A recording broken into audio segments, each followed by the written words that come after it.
Hi friends, welcome to Sridhar CC Anandpurma YouTube channel and welcome to our session, editorial analysis session. So we start with the quote of the day for the motivation purpose. One word substitutes discuss చేస్తున్నామండి and listen carefully. One word substitutes set అయిపోతుంది in the sense not today. So one word substitutes అన్నీ కూడా static. So అంటే ఇప్పుడు నేను discuss చేసేటివన్నిటికి సంబంధించిన knowledge మీ మైండ్లో ఉందనుకోండి, ఈ వన్ వర్డ్ సబ్స్టిట్యూట్కి సంబంధించినటువంటి ఏ క్వశ్చన్ అయినా మీరు క్రాక్ చేయగలుగుతారు. So the thing is keep following and ఆ పీడిఎఫ్స్ కలెక్ట్ చేసుకోండి, ఇంకా వీలైతే నోట్స్ రాసుకోండి. మీకు ఖచ్చితంగా ఏదైతే మీరు వింటున్నారో, ఏదైతే రాసుకుంటున్నారో definitely that won't go waste అనమాట. సో ఖచ్చితంగా అది ఎప్పుడో ఒకసారి ఉపయోగపడుతుంది. ఈ ఎస్ఐ కానిస్టేబుల్స్కి అయితేనేమి, బ్యాంకింగ్ అయితే ప్రతి ఒక్క కాంపిటేటివ్కి యూస్ఫుల్గానే ఉంటాయి. ఈ వన్ వర్డ్ సబ్స్టిట్యూట్స్ అయిపోతే ఏం చేస్తారు సార్? ఈడియమ్స్ ఎక్స్ప్లెయిన్ చేస్తారు, లేదంటే ఫ్రేజల్ వర్బ్స్ ఎక్స్ప్లెయిన్ చేస్తారు. సో ఈ విధంగా ఏదో ఒక ఎక్స్ట్రా సెగ్మెంట్ అనేది అయితే మటుకు కంపల్సరీగా ఈ సెషన్లో డిస్కస్ చేయడం జరుగుతుంది. నెక్స్ట్ ఎడిటోరియల్ వొకాబులరీ, మరి దాంట్లో కూడా ఫ్రేజల్ వర్బ్స్ మాట్లాడుతూ ఉన్నాము, ఈడియమ్స్ మాట్లాడుతూ ఉన్నాము, తర్వాత టఫ్ వొకాబులరీ ఏదైతే ఉందో దానికి సంబంధించి దాంట్లో పార్ట్స్ ఆఫ్ స్పీచ్ డిస్కస్ చేస్తూ ఉన్నాము. ఇక ఎడిటోరియల్ అనాలిసిస్, ఆ పర్టికులర్ వర్డ్స్, ఆ వొకాబులరీ ఏ విధంగా యూజ్ చేస్తున్నారు సెంటెన్సెస్లో అనే దాన్ని బేస్ చేసుకుని మాట్లాడుతున్నాం. Last but not the least test of the day, ఏదో ఒక సెగ్మెంట్ ఈ ఎగ్జామ్ యూస్ఫుల్గా డిస్కస్ చేస్తూ ఉన్నాం. ఇక కోట్ ఆఫ్ ద డేకి వస్తే టోనీ రాబిన్స్ చెప్పినటువంటి no matter how many mistakes you make or how slow you progress, you are still way ahead of everyone who isn't trying. Way ahead అనేది phrasal expression ఇది. So no matter how many mistakes you make or how slow your progress, you are still way ahead of everyone who isn't trying. Yes, that's the point. So ఇప్పుడు మీరు వింటున్నారా? Yes, you are way ahead of everyone who isn't trying, who isn't listening. So ఎవరైతే at least ఒక్క step ముందరికి వెళ్తున్నారా, అంటే మీరు mistakes చేస్తున్నారా, మీరు స్లోగా ఉన్నారా, ఏదేమైనా సరే మీరు ప్రయత్నం చేస్తూ ఉన్నారు. ప్రయత్నం చేయని వాళ్ళందరికంటే మీరు ఒక అడుగు ముందుగానే ఉన్నారని గుర్తించండి. So you are way ahead, so వాళ్ళకంటే ముందుగానే ఉన్నారు మీరు అని చెప్పి గుర్తుపెట్టుకోండి. ఓకే, వన్ వర్డ్ సబ్స్టిట్యూట్స్కి వస్తే ఆల్రెడీ మనం డిస్కస్ చేస్తున్నాం రూట్ బేస్డ్గా. ఫిల్ అనేటటువంటిది, సో ఏమని చెప్పుకున్నాము? ఫిల్ అనేటటువంటిది ఏమని చెప్పుకున్నాము? సో లవ్ అని చెప్పి చెప్పుకున్నాము. Fill and error. సో ఇక్కడ ఫిల్ అంటే లైక్ లవ్ రిలేటెడ్ సీరియస్నెస్, ఇది కూడా నేను చూసున్నాను ఈ వర్డ్. సో సీరియస్నెస్ లేకుండా లవ్ చేసేటటువంటి వ్యక్తిని ఫిల్ అండ్ ఎర్రర్ అని చెప్పి అనడం జరుగుతుంది, either male or female. Next women అంటే ఎక్కువ ఫాండ్నెస్, ఇష్టత కలిగి ఉండడం, అంటే మేల్ టు ఫీమేల్ కావచ్చు, ఫీమేల్ టు ఫీమేల్ కావచ్చు, మెన్ టు ఉమెన్ కావచ్చు, women to women, what ever it is. Fill again ఇక్కడ వచ్చింది. ఇక్కడ ఇంకొక రూట్ వచ్చేసి ZYN stands for like that root is related to women అనమాట. సో ఫిల్లోగైనీ, సో గైనిస్ట్ పర్సన్ అవుతాడు. వాట్ ఎవర్ ఆ ఫీలింగ్, ఆ ఫాండ్నెస్, ఆ ఇష్టతని ఫిలోగైనీ అనడం జరుగుతుంది. నెక్స్ట్ ఎవరైతే మెన్ ఇష్టపడతారో, ఇక్కడ ఇంకో రూట్ వచ్చింది మనకి ఆండ్ర్. ఇది మెన్కి రిప్రజెంట్ చేసేటటువంటి రూట్, గుర్తుకు పెట్టుకోండి, ఖచ్చితంగా యూస్ఫుల్ అవుతుంది. ఆండ్రోఫిలే ఎవరైనా, సో ఎవరైతే లైక్ మెన్ని అంటే జెంట్స్ని ఇష్టపడతారు, అంటే మెన్ టు మెన్ కావచ్చు, ఉమెన్ టు మెన్ కావచ్చు, whatever it is. So ఆపోజిట్లో కూడా కావచ్చు అనమాట. One who loves wisdom, philosopher. Soph is related to wisdom. Philosopher is the person who loves wisdom. ఇష్టత కలిగి ఉండి దాన్ని పొందడానికి ప్రయత్నం చేసేటటువంటి వ్యక్తిని ఫిలాసఫర్ అంటారు. ఇంకా last but not the least ఇక్కడ ఇంకొక రూట్ వచ్చింది, బ్యూటిఫుల్ వర్డ్స్ అండి. అసలు ఈ రూట్స్ బేస్డ్గా గుర్తుపెట్టుకుంటే మీకు మార్క్ పోయే అవకాశమే లేదు. మిస్ ఆండ్రెస్ట్లో మిస్ అనేటటువంటిది ఆపోజిట్గా తీసుకున్నాం, మిస్అండర్స్టాండింగ్, సో మిస్ఇంటర్ప్రెట్, సో కదా. సో ఈ మిస్ అనేది నెగిటివ్ అని చెప్పి తెలిసిన తర్వాత ఆండ్రెస్ట్లో ANDR ఈ రోజే చెప్పుకున్నాం. ANDR అనేది జనరల్గా జెంట్స్ని, మేల్స్ని రిప్రజెంట్ చేస్తుందని చెప్పుకున్నాం. సో ఎవరైతే హేట్ చేస్తారో వాళ్ళు ఆటోమేటికలీ సో మిస్అండర్స్టాండ్ అవుతారనమాట. నెక్స్ట్ ఇక ఎడిటోరియల్ వొకాబులరీకి వచ్చినట్టయితే first of all idiomatic expression, reap the reel wind. So reap the reel wind అంటే, రీప్ అంటే ఫస్ట్ ఆఫ్ ఆల్ మీనింగ్ ఏంటంటే కోత కొయ్యడం అనమాట. సో రిల్ విండ్ అంటే ఏంటి? సో ఈ తుఫాను, టెంపస్ట్ అనమాట, లైక్ ఏమంటారు, సో స్టార్మ్, చాలా పెద్ద ఈ సుడిగాలితో కూడినటువంటి వానని రిల్ విండ్ అంటారు. to suffer serious consequences as a result of your bad actions in the past. So ఈ పాస్ట్లో మనం చేసినటువంటి యాక్టివిటీస్కి ఈరోజు మనం సఫర్ అయ్యేటటువంటి కాన్సిక్వెన్సెస్, సీరియస్ కాన్సిక్వెన్సెస్నే రీపింగ్ ద రెలవెంట్, అంటే ఇప్పుడు మనం కోత కోసుకుంటున్నాం అంటే మనము సఫర్ అవుతూ ఉన్నాం అనే మీనింగ్తో చెప్తారు. నెక్స్ట్ ఎంఎస్పి, ఇవి ఇలాంటివి కంటెంట్ టర్మ్స్, ఇవి మీకు జనరల్ అవేర్నెస్ అంటే జనరల్ అవేర్నెస్ స్టడీస్ రిలేటెడ్గా ఉపయోగపడతాయి అనమాట. ఇది form of market intervention by the government of India చేత. మినిమం సపోర్ట్ ప్రైస్ అంటే ఒక గ్యారంటీడ్ ప్రైస్. సో ఒకవేళ లాస్ వచ్చే సిచ్యువేషన్ ఉన్నా గ్యారంటీడ్ ప్రైస్, మినిమం లాస్ రాకోకుండా ఫార్మర్స్కి ఇచ్చి వాళ్ళని ప్రొటెక్ట్ చేయడానికి, ప్రైస్ ఫ్లక్చుయేషన్స్, మార్కెట్ ఇంపర్ఫెక్షన్స్ నుంచి ప్రొటెక్ట్ చేయడానికి పెట్టినటువంటిదే మినిమం సపోర్ట్ ప్రైస్, ఎంఎస్పి అని అంటారు. ఈ గ్యారంటీడ్ ప్రైస్, అష్యూర్డ్ మార్కెట్ ఈ higher investment, adoption of modern farming ప్రాక్టీసెస్కి అంటే ఈ అడాప్ట్ చేసుకోవడానికి ఉపయోగకరంగా ఉంటుంది, ఎంకరేజ్ చేసే విధంగా ఉంటుంది అనమాట. Procurement, an act of procuring అంటే అప్టైనింగ్ అంటే పర్చేసింగ్ సంథింగ్ అనమాట. రష్ త్రూ, సో ఏదైనా ఫాస్ట్గా ఏదైనా యాక్ట్ చేయడము, ఏదైనా మేనేజ్ చేయడము. నెక్స్ట్ కండిసెండింగ్, సో లైక్ అడ్జెక్టివ్గా యూజ్ చేస్తున్నారు. డామినీరింగ్, ఇంకొకరిని తగ్గించి నేను ఎక్కువ అని చెప్పి. Disdainful is a new term to you. Superior, egoistic, patronising, ఇది కూడా న్యూ టర్మ్ అని గుర్తుపెట్టుకోండి. మళ్ళీ ప్యాట్రనైజింగ్లో ప్యాట్రియట్ లాగుంది కదా అని చెప్పి దానికి లింక్డ్ కాదు. ప్యాట్రనైజింగ్, డామినేరింగ్, అథారిటేరియన్, సో ఇవన్నీ కూడా సినానిమస్గా తీసుకోవచ్చు. ఇక్కడ మీరు గుర్తుకు పెట్టుకోవాల్సిన టర్మ్స్ డిస్డైన్ఫుల్, ప్యాట్రనైజింగ్. ఇంకా రిమైనింగ్ వర్డ్స్ అయితే గుర్తుకు పెట్టుకోవచ్చు ఈజీగానే. Stand to meaning is nothing but to be in a position, getting ready అన్నట్టు. Next precarity, where one is likely to do something, so ఏదైనా ఇంకా అబౌట్ టు డూ సంథింగ్ చేసేటటువంటి సిచ్యువేషన్ ఉన్నప్పుడు స్టాండ్ టు అంటారు. Precarious adjective. సో ప్రికేరిటీ అంటే state of being, clarity లేనటువంటి, insecure, అన్సేఫ్గా ఉన్నటువంటి సిచ్యువేషన్ని ప్రికేరియస్ సిచ్యువేషన్ అంటారనమాట. నెక్స్ట్ రెండర్డ్, సో ఏదైనా జరగడానికి, కాజ్ టు బికమ్ అన్నట్టు తీసుకోవచ్చు. Next in the face of అంటే ఏంటి? సో కన్ఫ్రంట్ చేయడము, so face with something, like not with standing, despite, regardless of అనే మీనింగ్తో కూడా తీసుకోవచ్చు ఈ యొక్క ఎడిటోరియల్ రిలేటెడ్. ఎక్స్ప్లాయిట్ అంటే taking advantage of something. Exploitative is different. So ఏంటి ఎక్స్ప్లాయిటేటివ్ అంటే కన్నా, సో చాలా అనైతికంగా, అనెథికల్గా, ఇమ్మోరల్, డిజానెస్ట్, ఫ్రాడ్యులెంట్, అన్ప్రిన్సిపుల్డ్గా బిహేవ్ చేయడం. ఇక మోనోపోలీ అంటే ఏమో కాదు, ఒక ఆర్గనైజేషన్, ఒక పర్సన్ చేత కంప్లీట్ కంట్రోల్గా ఉన్నట్టయితే దాన్ని మోనోపోలీ అని అనడం జరుగుతుంది. నెక్స్ట్ ఇంకా కొన్ని పదాలు చూసినట్లయితే బ్యాక్ బోన్ ఏంటి? సో మెయిన్ సపోర్ట్ని, chief support, fundamental part, mainstay, పిల్లర్ని బ్యాక్ బోన్ అంటారు. ఎడిఫైస్, ఇది already 2 days or 3 days back వచ్చింది. ఎడిఫైస్ అంటే కాంప్లెక్స్ స్ట్రక్చర్, సిస్టమ్ని. రాహుల్ గాంధీ రిలేటెడ్, సో ఈ యొక్క కాంగ్రెస్ ఆర్గనైజేషన్ ఎలక్షన్స్ గురించి మాట్లాడినప్పుడు వచ్చింది ఇది. కాంప్లెక్స్ స్ట్రక్చర్, ఒక పర్టికులర్ స్ట్రక్చర్ గురించి ఎడిఫైస్ అంటారు. డిస్మాంటిల్, ఏదైనా కూడా సో నాశనం చేయడము లేదా బ్రేక్ చేయడము, ముక్కలుగా చేయడము. లీవే అంటే హ్యాపీ, అంటే freedom, scope, flexibility, latitude, elbow room, ఇవి న్యూ టర్మ్స్ అవుతాయి ఈ పర్టికులర్ కాంటెక్స్ట్కి. రైల్ రోడ్ అంటే మామూలుగా రైలుకి సంబంధించిన రోడ్ అన్నట్టుగా మీరు ఊహించవచ్చు, కానీ అది వర్బ్గా యూజ్ చేస్తారు. దాని మీనింగ్ ఏంటంటే ఫోర్స్ చేయడము, సో కంపెల్ చేయడం, pressurise. Browbeat is a new term to you. Brainwash తెలిసిండేది, సో ఏదైనా ఫోర్స్ఫుల్గా అప్లై చేయడం అనమాట. రాఫ్ట్, నౌన్, సో ఒక గ్రూప్ కానీ, బంచ్ కానీ, లాట్ కానీ, నంబర్ ఆఫ్ అన్నప్పుడు రాఫ్ట్ యూజ్ చేస్తాం. నెక్స్ట్ ద వే ఫార్వర్డ్, చెప్పుకున్నాం, వే అహెడ్, సో సక్సెస్కి లీడ్ చేసేటటువంటి ఒక ప్లాన్ ఆర్ యాక్షన్ని సో వే ఫార్వర్డ్ అంటారు. Legislation, noun. లెజిస్లేట్ అంటే లాస్, ఆర్డినెన్స్ అన్నా కూడా ఆర్డరే.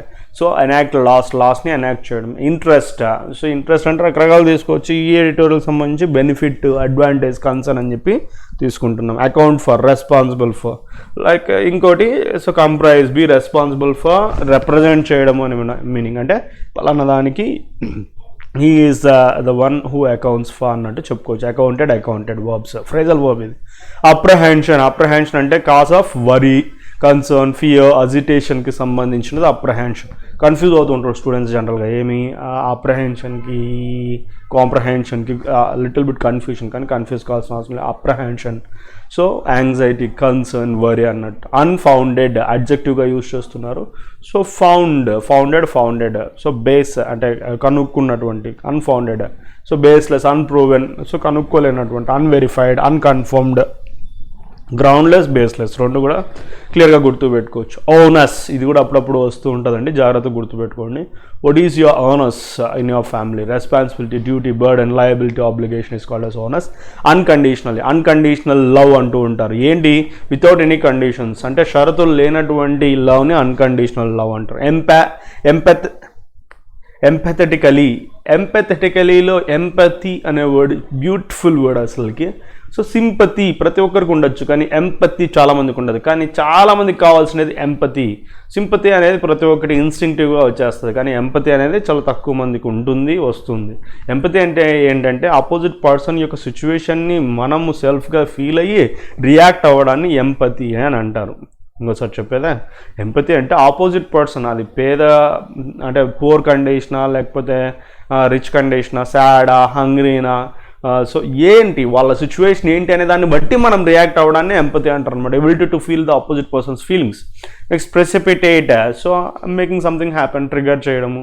ఇక్కడ సింపాథెటికలీ ఉంది, కానీ జస్ట్ జాలి పరంగానే కాకుండా ప్రతి ఒక్కదానికి సంబంధించి కంపాషనేట్లీ, సెన్సిటివ్గా ఉండడం ఆపోజిట్ పర్సన్స్ ఫీలింగ్స్కి. అలా లేకపోవడం వల్లనే చాలామందికి మిస్అండర్స్టాండింగ్స్, గొడవలు వస్తాయి అనమాట. ప్రెసిపిటేట్ అంటే కన్నా ఏదైనా జరగడానికి, గివ్ రైజ్ టు, ట్రిగర్ చేయడం అనమాట. లాస్ట్ వన్ హై హ్యాండెడ్నెస్ అంటే హెవీ హ్యాండెడ్నెస్, డిక్టేటర్షిప్, టైరనీ, ఇవన్నీ కూడా ప్యూర్ సినోనిమ్స్. అబ్సల్యూట్ పవర్ అనొచ్చు. టోటలిటేరియనిజం అంటే కంప్లీట్గా ఒకరికి హక్కుగా ఉండడం అనమాట. నెక్స్ట్ ఇక మ్యాటర్లోకి వచ్చేసినట్టయితే reaping the relevant on farmer protest అంటే వాళ్ళ యొక్క ఆందోళనకు సంబంధించి. So past activities, reaping the relevant అంటే ఏం చెప్పుకున్నాం? పాస్ట్ యాక్టివిటీస్ని బేస్ చేసుకుని ఇప్పుడు సఫర్ అయ్యే కాన్సిక్వెన్సెస్ అని చెప్పుకున్నాం. The need more verbal assurances on continuance of MSP guaranteed procurement. ఖచ్చితంగా ఎంఎస్పీ మినిమం సపోర్ట్ ప్రైస్ని ప్రొవైడ్ చేయాలనేటటువంటి దానికి సంబంధించిన వర్బల్ అష్యూరెన్సెస్ ఇంకా ఎక్కువగానే కావాలి ఫార్మర్స్కి. Farmers of India have felt exploited for long. So ఎప్పటి నుంచో వాళ్ళని అడ్వాంటేజ్గా తీసుకుంటూనే ఉన్నారు ఫార్మర్స్ని, సో పైన ఉన్నటువంటి వాళ్ళు. The reforms that centre brought in apparently to make the agriculture sector more efficient and lucrative in the form of 3 ordinances in June have had the effect of upsetting large sections of them further. So ఇప్పుడు రీసెంట్గా జూన్లో తీసుకున్నటువంటి ordinances, loss ఏవైతే ఉన్నాయో form of 3 ordinances, so ఈ యొక్క agriculture సెక్టర్ని ఎఫిషియెంట్గా, ల్యూక్రేటివ్ అంటే beneficial to many అనమాట. సో ల్యూక్రేటివ్గా తయారు చేసే విధంగా 3 ఆర్డినెన్సెస్ తీసుకొని వచ్చినటువంటివి ఏవైతే ఉన్నాయో అవి.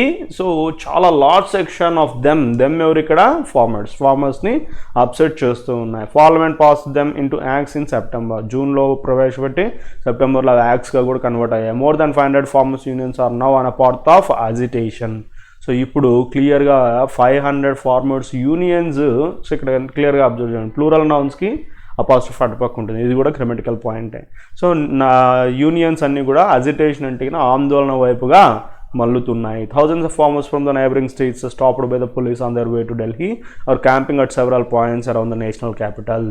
సో చాలామంది వేల కొద్ది రైతులు నైబరింగ్ స్టేట్స్ నుంచి వచ్చినటువంటి వాళ్ళు పోలీసుల చేత ఆపబడ్డారు, ఢిల్లీకి వెళ్తూ ఉన్నారనమాట. వాళ్ళు చుట్టూతా ఈ క్యాపిటల్ సిటీకి చుట్టూతా క్యాంప్ చేసుకుని ఉన్నారనమాట. They are refuse to move to the designated site condition set by the centre for talks. So అంతేకాకుండా వాళ్ళు డెసిగ్నేట్ చేసినటువంటి సైట్కి మూవ్ కావడానికి కూడా రెఫ్యూజ్ చేస్తున్నారు farmers. The centre has aggravated its original mistake of rushing through these laws without wide consultation and political consensus by taking condescending attitude towards critics.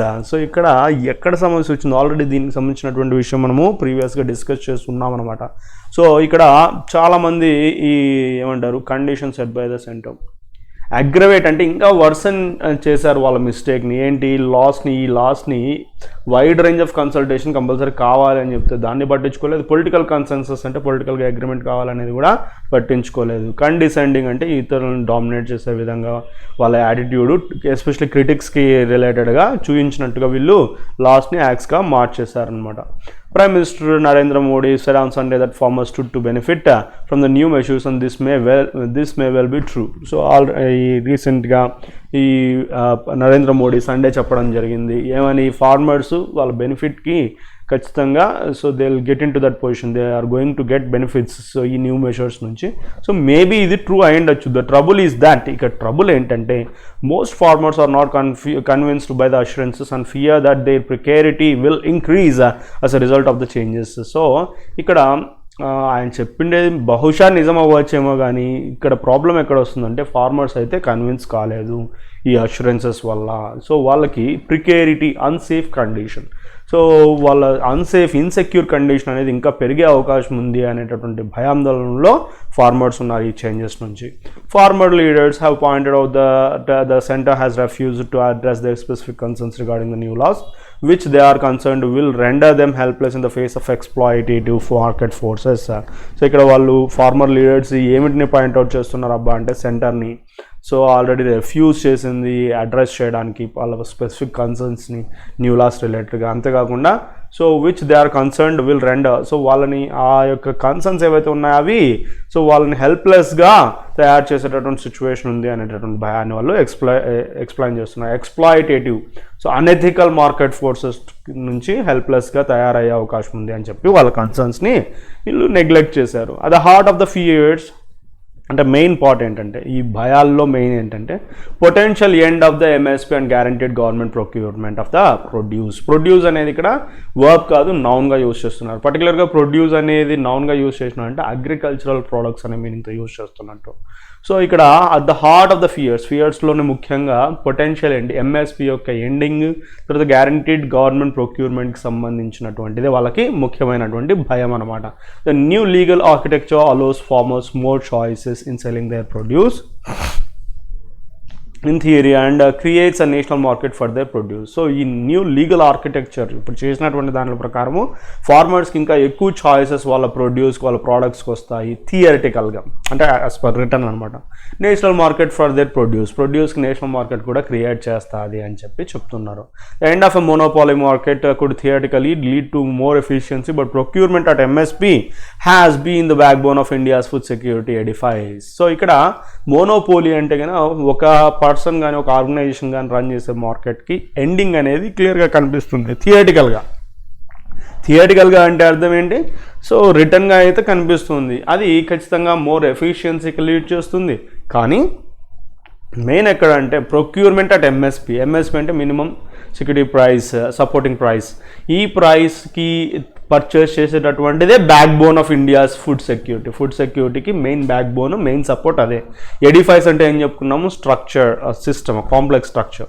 If the new laws lead to dismantling of the MSP and the mandi system, the farmers fear that they will have little leeway in contracts with private buyers. So ఇక్కడ new laws ఏవైతే ఉన్నాయో అవి ఈ ఎంఎస్పీని dismantle చేసి, mandi system అంటే same మార్కెట్లో so ఈ యొక్క హోల్సేల్లో కొని అమ్మేటటువంటి, ఆప్షన్లో కొని అమ్మేటటువంటి పద్ధతి ఏదైతే ఉందో వాటిని కనుక ఏం చేసినట్టయితే ఫార్మర్స్ ఏం భయపడుతున్నారంటే they will have little leeway అంటే ఫ్రీడమ్ ఇన్ కాంట్రాక్ట్స్లో లిటిల్ ఫ్రీడమ్ ఉంటుంది ప్రైవేట్ బయర్స్ దగ్గర అని భయాందోళనలు చెందుతున్నారు. There are loopholes in the existing system. Loopholes అంటే ఏంటి, డ్రాబ్యాక్స్ లేదా సో పర్టికులర్గా లాస్లోనే ఎక్కడో మెరిక ఉండడం అనమాట, అంటే ఐ మీన్ నెగిటివ్గా ఉండడం అనమాట. In the existing system the case for reforms is strong. So రీఫార్మ్స్కి కేసు ఖచ్చితంగా స్ట్రాంగ్గా ఉండాలి. So but railroading raft of measures cannot be the way forward. Railroading అంటే డీవియేట్ చేయడము, సో ముందరికి తీసుకుని, రాఫ్ట్ అంటే ఆ పర్టికులర్ సెగ్మెంట్, ఆ సిస్టమ్ని, ఈ యాక్షన్స్ని పక్కన పట్టించడం మార్గం అయితే కాదు. If the centre is open to legislating a guarantee of procurement at MSP, farmers could be convince to accept the new laws. So ఇక్కడ ఓపెన్గా ఈ లెజిస్లేటింగ్ అంటే ఈ ప్రొక్యూర్మెంట్ అట్ ఎంఎస్పీకి ఒక్కటి గ్యారంటీ గిన చేసినట్టయితే ఖచ్చితంగా ఫార్మర్స్ కన్విన్స్ అవుతారు. Agitating farmers are also pressing means insisting అనమాట for the withdrawal of the proposed electricity amendment bill 2020 fearing it will end subsidized electricity. ఇక్కడ ఇంకొక మెయిన్ భయం ఏంటంటే సో ఈ సబ్సిడైజ్డ్ ఎలక్ట్రిసిటీ బిల్లు ఏదైతే ఉందో దాని ద్వారా సబ్సిడీ వచ్చేటటువంటిది, అంటే కట్ డౌన్ అయ్యేది. కానీ ఎలక్ట్రిసిటీ అమెండ్మెంట్ బిల్ 2003ని మార్చ్ 2020 బిల్లో పెట్టడం జరిగింది. దీని నుంచి ముఖ్యంగా ఏంటంటే ఈ సబ్సిడీస్ని తగ్గించి ఈ యొక్క ప్రైవేటైజేషన్ రిలేటెడ్గా అడుగులు వేయడమే ఈ యొక్క అమెండ్మెంట్కి సంబంధించినటువంటి. దీనికి కూడా చాలా భయపడుతూ ఉన్నారు అనమాట. వాళ్ళ market factors must be taken into consideration. Many countries' agriculture sector must find an equilibrium of the state of the producers and consumers. So equilibrium, ఈ యొక్క ప్రొడ్యూసర్స్కి కన్జ్యూమర్స్కి మధ్య ఈక్విలిబ్రియం, వాళ్ళ బెనిఫిట్స్కి సంబంధించిన ఈక్విలిబ్రియం మెయింటైన్ చేయడమే సో మెయిన్ పాయింట్ కన్సిడర్ చేయాల్సినది country. For uneven environmental factors across different రీజన్స్లో ఎన్వైరన్మెంటల్ ఫ్యాక్టర్స్ కూడా మెయిన్ రోల్ ప్లే చేస్తుంది. దానిలో సంబంధం లేకపోకుండా దాంట్లోకి రెస్పాన్సిబిలిటీ వహిస్తూ ఈ యొక్క ఈక్విలిబ్రియం మెయింటైన్ చేయడం. ద అప్రహెన్షన్స్ అంటే ఏం చెప్పుకున్నాం, worries of the farmers are not unfounded. So unfounded అంటే అన్వెరిఫైడ్. సో వెరిఫై అయితే చేయడం జరిగింది. The owners responsibility, obligation, owners అంటే is on the government to win their confidence. వాళ్ళ కాన్ఫిడెన్స్ గెలుచుకోవాల్సినటువంటి అవసరము, రెస్పాన్సిబిలిటీ, ఆబ్లిగేషన్ గవర్నమెంట్కి ఎంతైనా ఉంది. It must unconditionally reach out to the farmers. Unconditional అంటే without any conditions. So farmers దగ్గరికి వెళ్ళి ఎంపాథటికలీ ఏం చెప్పుకున్నాం, అటుపక్క వాళ్ళ యొక్క మనోభావాలని అనలైజ్ చేసుకుని listen to them and not precipitate a crisis by high handedness. Precipitate అంటే ఏం చెప్పుకుని ఉన్నామండి, so precipitate, so bring about cause, so వాళ్ళని అణిచివేసే విధంగా ప్రెసిపిటేట్ ఒక క్రైసిస్ని. హై హ్యాండెడ్నెస్ అంటే ఈ యొక్క టైరానికల్గా చేయకూడదు. సో నిరంకుశంగా చేయకోకుండా వాళ్ళ దగ్గరికి వెళ్ళి వినాలి వాళ్ళ సమస్యలను. ఇక టెస్ట్ ఆఫ్ ద డే తీసుకున్నట్టయితే మనకి ఏమొచ్చిందబ్బా అంటే రీఅరేంజ్మెంట్లో ఫస్ట్ స్టేట్మెంట్ క్వశ్చన్స్ అయితే క్లియర్ అండి. ఫస్ట్ ఏంటి, సెకండ్ ఏంటి, థర్డ్ ఏంటి, ఫోర్త్ ఏంటి, ఫిఫ్త్ ఏంటి. సో దాని గురించి డిస్కషన్ కంటే ఇక్కడ డిస్కస్ చేద్దాం. Could have recorded the highest number of cases. Maharashtra నౌనే దాంతో తీసుకోవచ్చు, కానీ అక్కడ ఏంటంటే could have recorded the highest అంటే దానికంటే ప్రీవియస్ ఏదోగా ఇన్ఫర్మేషన్ ఉండాలా కదా. ద H1N1 అంటున్నాడు, దానికి సంబంధించినటువంటి ఇన్ఫర్మేషన్ ఇక్కడ వస్తూ ఉంది. హ్యావ్ బీన్ ఇన్ఫెక్టెడ్ ప్రజెంట్లో ఉంది, ఇవి పాస్ట్ రిలేటెడ్గా వస్తూ ఉన్నాయి కదా. సో కాబట్టి దీనికి ఛాన్సెస్ ఉన్నాయి, హోల్డ్లో పెడతాం. ఏ అయితే ఫస్ట్ స్టేట్మెంట్ కాదు. దోతో స్టార్ట్ చేయలేం, అకార్డింగ్ టు అఫీషియల్ డేటాతో స్టార్ట్ చేయలేం, బట్తో స్టార్ట్ చేయలేం, ఈవెన్తో స్టార్ట్ చేయలేం. సో డి అనేది ఫస్ట్ స్టేట్మెంట్గా తీసుకుంటూ ఉన్నాం. సో ఇక్కడ 12,500 పీపుల్ ఇన్ఫెక్ట్ అవ్వడం జరిగింది. సో 600 చనిపోవడం జరిగింది. సో అంతేకాకుండా ఇంకా మహారాష్ట్రకు సంబంధించిన ఇన్ఫర్మేషన్ ఎక్కడ వస్తుందా, ఈ అఫీషియల్ డేటా. సో కేవలం మహారాష్ట్రలోనే, అంటే మహారాష్ట్ర ఇంట్రొడక్షన్ అక్కడ జరుగుతుంది. డిసి తీసుకుంటూ ఉన్నాము. ఇక రిమైనింగ్ తీసుకున్నట్టయితే సో ఇక్కడ డేటా ప్రకారము more than total mortality figure, so దానికి సంబంధించిన ఇన్ఫర్మేషన్ ఉంది. తర్వాత ABEF ఈ నాలుగింట్లో థర్డ్ స్టేట్మెంట్గా ఏది ఛాన్సెస్ ఉన్నాయి అనేది చూద్దాం.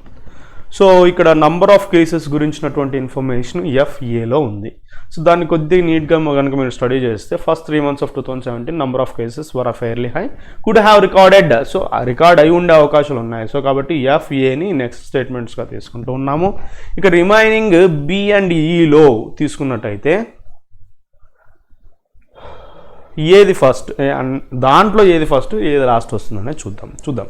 There is every possibility of spike. So ఈ రికార్డ్ అయ్యేటివే కానీ నెంబర్ ఆఫ్ కేసెస్ స్పైక్ అయ్యే అవకాశం ఈ కూలర్ టెంపరేచర్స్లో ఉంది. దో అయినప్పటికీ H1 is less than in 2015.